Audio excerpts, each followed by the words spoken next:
Assalamualaikum warahmatullahi wabarakatuh.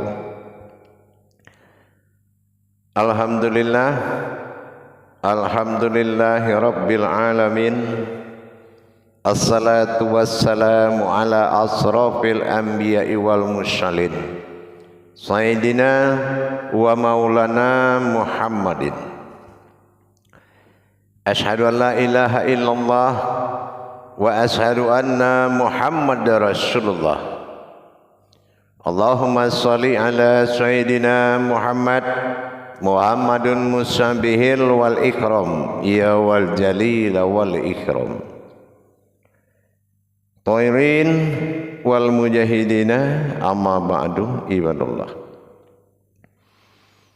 Bersyukur kita kepada Allah dengan mengucapkan alhamdulillahirabbil alamin atas segala limpahan karunia rahmah dan hidayahnya, serta dengan izinnya juga kita dapat menjalankan amanahnya, beramal dan beribadah zahir batin dunia dan akhirat.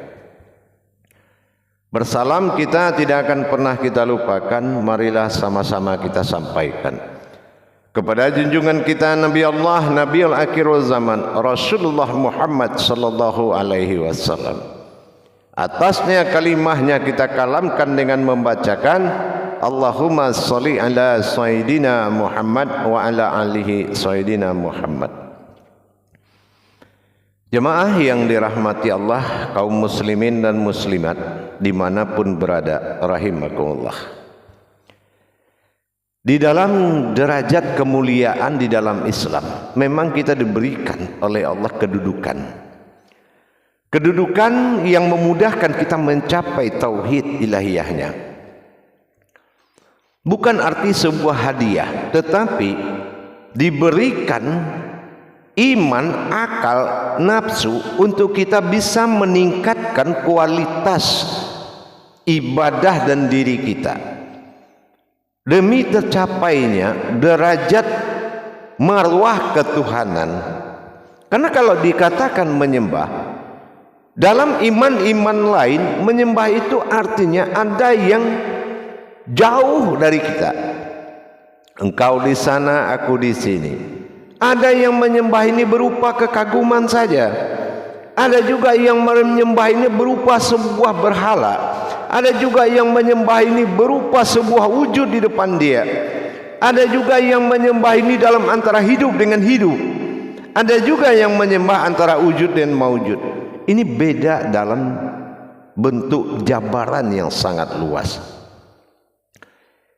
Tetapi di dalam makom ketuhanan, kita ingat dulu kodrat ketuhanan.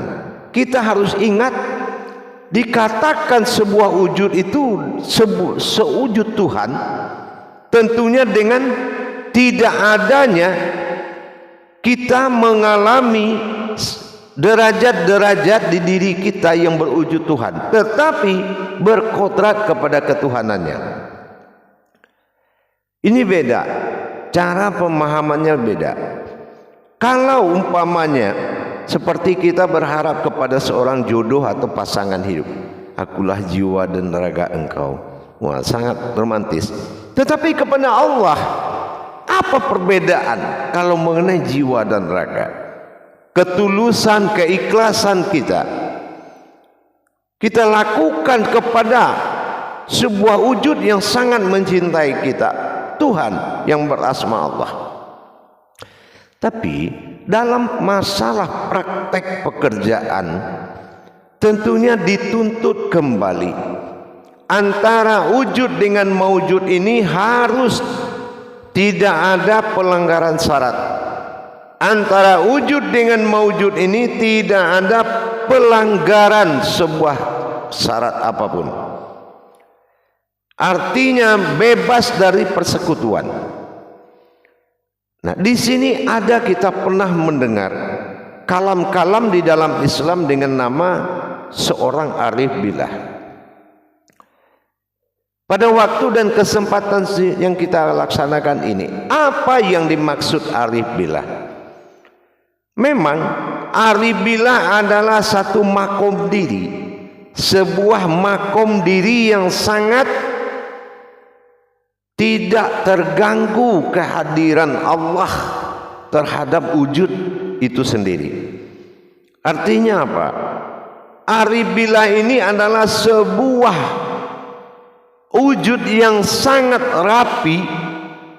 Tidak lagi wujud ini menjadi satu orang penyembah atau karena satu wujud menyembah, tetapi satu kesempurnaan Allah yang menjadi si wujud diri. Satu kesempurnaan, satu buah kehidupan kesempurnaan Allah yang berwujud sebuah diri. Yang kedua, sebuah wujud yang sangat mengerti apa yang dirasakan Allah dan dirasakan oleh dirinya. Yang ketiga, tidak ada lagi unsur keumatan yang berada di dalam dirinya kecuali la maujudun illallah, ketuhanan Allah yang maujud. Ketuhanan Allah yang maujud itulah wujud diri seorang aribillah, batinnya Allah. Apakah kita sudah bisa berwujud seperti itu? Sehingga kehidupan dunia ini hanya sebagai nikmat dan perjalanan yang harus dinikmati oleh seorang aribillah, bukan sebuah perjalanan yang sangat sulit bagi seorang aribillah. Aribillah adalah sesosok kodrat batinnya Allah yang dia katakan, telah kuhadirkan, kuutus seorang rasul di tingkat kamu sendiri. Ini seorang aribillah. Jadi kalau kita sudah bisa mengerti bagaimana aribillah itu, tidak ada wujud apa lain melainkan batinnya Allah. Billah, la haula wala quwata illa billah. Kalau sudah biillah, batin Tuhan, ini sangat kental dengan ilahinas, berwujud manusia. Itu batinnya Tuhan. Sebuah batin yang wujud dan mewujud sebagai kehambaan Allah. Ini yang dikatakan billah, arif billah. Seorang arif. Kalau derajat arif billah ini, arif ini di dalam Islam derajat tertinggi. Awalnya muslim mukmin, setelah itu dia naik ke tingkat muslim muksinin, setelah itu muslim mutakin, ya kan, yang naik lagi kepada muslim arifin. Jadi muslim arifin atau arif ini dibutuhkan wujud billah yang akan menjadi kesempurnaan Allah sebagai alam iradahnya Allah pada diri. Makom-makom aribillah itu bukan sesosok wali yang datang dari mana-mana, tetapi dirimu yang akan mewalikan Allah, menyelamatkan para umat. Tetapi bukan kalam Allah tubuh manusia biasa. Nah, itu tidak bisa. Derajat pemakoman, derajat diri itu sudah berupa makom. Ya, sudah berupa makom yang mana tubuh batin, diri sir, kodrat wujud. Dan ini dia tidak memiliki qalbi, tapi memiliki sebuah derajat yang sangat kental dengan dikatakan derajat sufi. Ini yang dikatakan derajat sufi. Untuk itu para hadirin dan jamaah sekalian, ketinggian kedekatan seseorang dengan Allah adalah wujud dan maujud. Ketinggian kedekatan Allah dengan seseorang adalah ketinggian wujud dan maujudnya. maujud daripada Allah yang naluri hati, batin, watak sudah ta'ala, memang sudah menggerak zahir. Dia adalah gerakan zahir dan batinnya Allah. Bila kodrat yang tidak bisa didekati oleh kebatilan. Ini yang dimaksud dengan arif billah. Jadi kalau kita ingin mendapatkan derajat seperti itu, maka kita harus melaksanakan rukun ma'rifat. Pertama apa? Lebur paham, wujudlah ilmu. Lebur ilmu, wujudlah aku. Ya. Setelah itu duduk wujud aku, maka wujudlah Muhammad, dan Muhammad itu aku juga. Jadi kita harus mengalami proses tajalli Allah dan tajalli sirullah, sehingga terjadilah ada diri dalam diri. Dan naluri-naluri ketuhanan itu sudah benar-benar mutlak pada dirinya. Seumpama seperti firasat. Itaku firasatal mu'mini fa innuhu yanzuru binurillah. Takutilah olehmu firasat orang yang berilmu karena mengandung cahaya Allah. Binurillah berarti kalbinya sudah mengalami proses sifat dan fizat, sehingga bisikan kauninya Allah akan menjabar ke dalam ilmu, iman, akidah, akhlak dan akal, akan disambut, maka dia terhubung dengan petunjuk. Ini yang dikatakan kodrat aribillah. Tubuhnya berkodratkan ayat, rohaninya berkodratkan sebuah hayat. Tubuh hayat, rohani hayat. Ayat dan hayat. Ayat kodrat hidup, dan hayat adalah rohani. Berarti ayat yang hidup inilah tubuh atau diri yang dikatakan batin billah, atau disebut dengan arif billah. Untuk itu para hadirin dan jamaah sekalian, dengan kita bagaimana merasakan kehadiran Allah, siapa? Hanya arif billah yang bisa. Dan apabila dia gerakkan oleh Allah, dia tahu dan dia berkomunikasi batin dengan Allah, itu arif billah. Dan dia akan tahu apapun yang ingin dia tahu, Allah berikan tahu kepada dia, itu arif billah.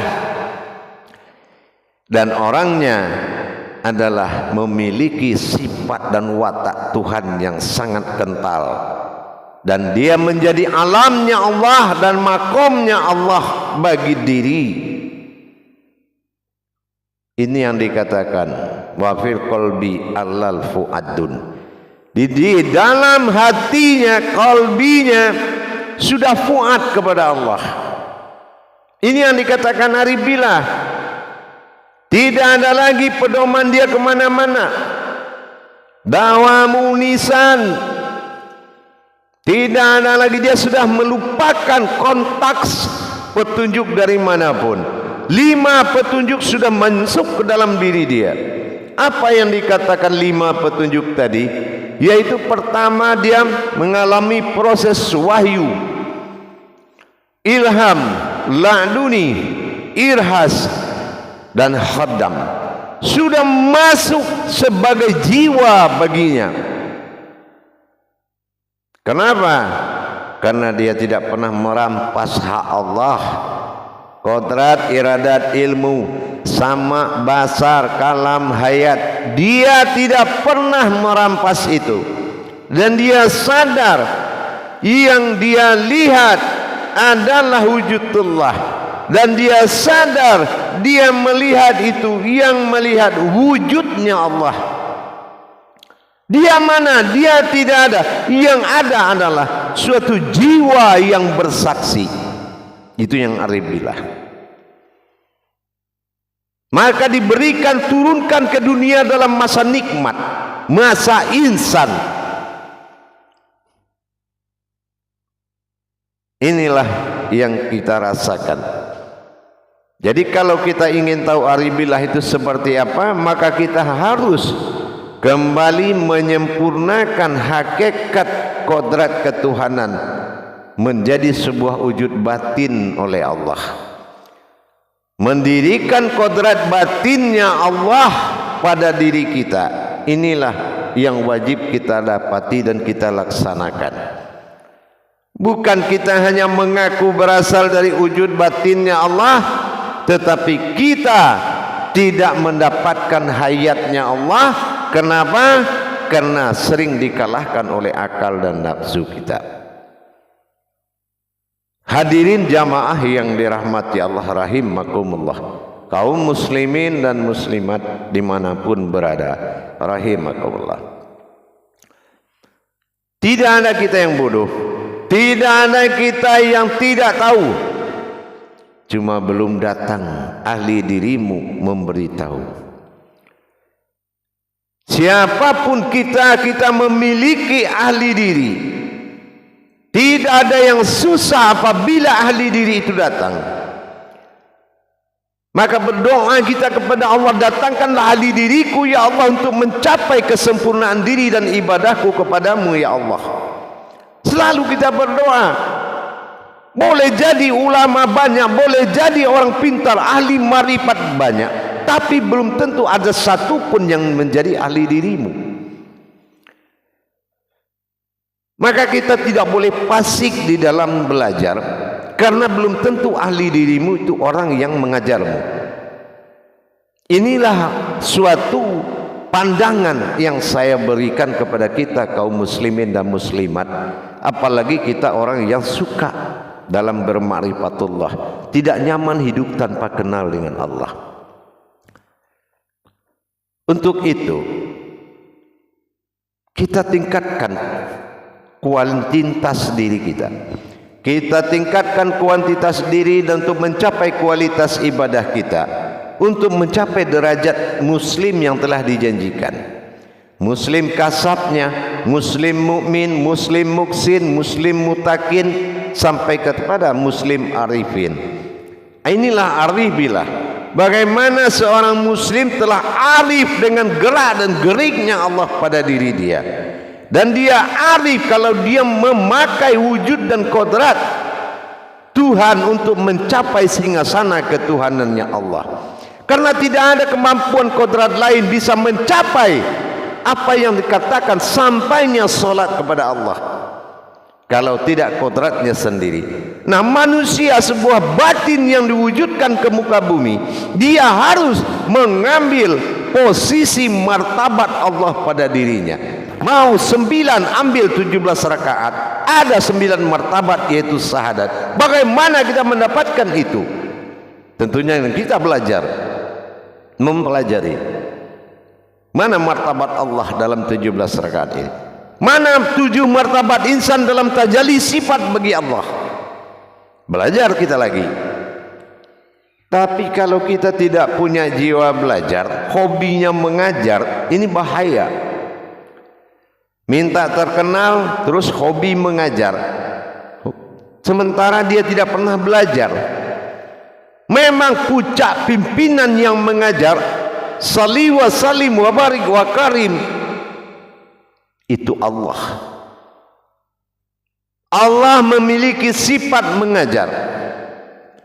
Terus bagaimana cara belajar kepada Allah? Ingat, salli wa salim wa barik wa karim, azanul nabil karim. Ikuti jejak-jejaknya Rasulullah. Jejak akidahnya Rasulullah disifatkan Muhammad bin Abdullah. Jalan jejak ruhaniyahnya disapaatkan Rasulullah kepada Muhammad Khadim Az-Zali. Boleh kita pilih yang mana dalam mentajalikan diri kepada Allah, amaliyah dan ibadah. Bin Abdullah atau Khadim Az-Zali di dalam perjalanan wujud hakikat kepada Allah. Begitu banyak jalan kepada Allah, sehingga Allah mengajak kita mendirikan 3 kodrat ketuhanannya, mencapai titik kesempurnaan bertuhan. Pertama adalah wajib bagi diri. Apa wajib bagi diri? Asal diri adalah Tuhan ilah, ba'dal tunggal wahid awal jadinya. Yang kedua adalah mengenal asmanya Allah, awaludin ma'rifatullah. Bagaimana kita bisa mengenal diri dengan melalui namanya Allah. Karena nama menunjukkan husna atau diri. Cari diri baru dapat Tuhan. Cari nama dapat diri, cari diri dapat Tuhan. Yang ketiga, ingat jaminan apa? Yang ketiga, datang alif, kembalilah alif. Alif awal dirimu, kembali kamu menjadi alif. Artinya apa? Seperti itu. Wujud asalnya diri, kembali diri kepada wujud. Ina, aku, ilah, Tuhan, hi, zat yang hidup. Maka bagaimana kodrat batin tersirat, dan kodrat batin tersurat ini tersurat lebur dalam tersirat menjadi sebuah wujud awal semua jadi. Inilah akhir dari diri. Untuk itu para hadirin dan jamaah, mari kita selalu belajar, belajar dan belajar. Insya Allah kita tidak perlu mencapai ketinggian. Kalau tinggi, terlalu tinggi nanti kepentok ke langit kepalanya susah. Terlalu rendah juga jangan, nanti semua kodok pun melangkahi kita, kita akan terhina. Maka wa ma bainahuma, berdirilah di antara keduanya. Inilah yang tidak bersekutu, insya Allah. Baik jamaah sekalian, mudah-mudahan bisa kita paham dalam rangka kita sama-sama bermujahadah. Tidak ada yang hebat termasuk saya. Sama-sama kita saling menimba ilmu, saling berbagi. Mudah-mudahan hajat kita terkabul ke jalan Allah, yaitu bertuhan kepada Allah dengan mutlak. Alhamdulillah para jemaah, semoga di lain waktu kita kembali bertemu lagi. Mudah-mudahan bermanfaat buat kita bersama. Insya Allah kita tidak ingin menjadi orang yang bodoh di mata Allah. Ini yang kita takuti. Allah juga telah sampaikan bagaimana kita ini bisa mantaziru alal fisirhu, karena kamu dari rahasia yang tidak kamu bisa merasakan. Insyaallah wa khalaqtuka la ajrika wa khalaqtu li'adli. Kujadikan engkau karena aku dan aku jadikan karena engkau. Insyaallah kun fayakun. Mudah-mudahan jangan kaya jabar, kaya cerita tapi tidak ada rasa dan tidak bisa merasakan. Dan juga jangan merasa bisa sebelum bisa merasakan. Insyaallah. Akhirul kalam wa billahi taufiq wal hidayah. Assalamualaikum warahmatullahi wabarakatuh.